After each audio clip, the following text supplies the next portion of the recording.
I will show you a trick how to square double-digit numbers that end in 5. Let's take 65, take the first digit and multiply it by the next consecutive natural number. 6 multiplied by the next consecutive number, 7, is 42. 42 is the first two digits of the solution.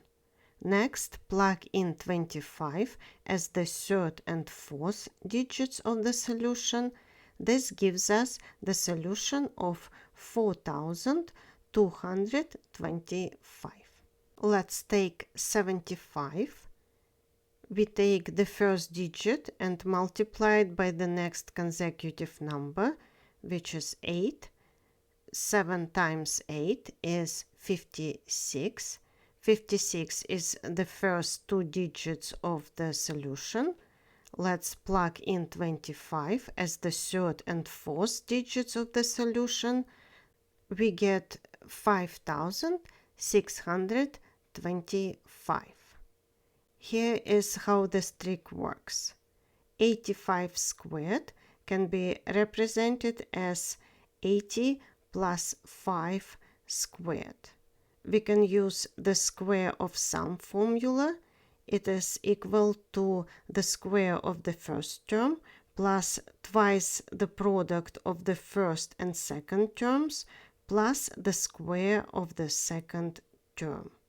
80 squared plus twice the product of 80 and 5 plus 5 squared. Since 2 times 5 is equal to 10, we can write down the expression as 80 squared plus 80 times 10 plus 25. We can now factor out 80 from the expression. This leaves us with the expression 80 plus 10, which is equal to 90 in the bracket. This number will always be 10 because the numbers used for this trick always end in 5.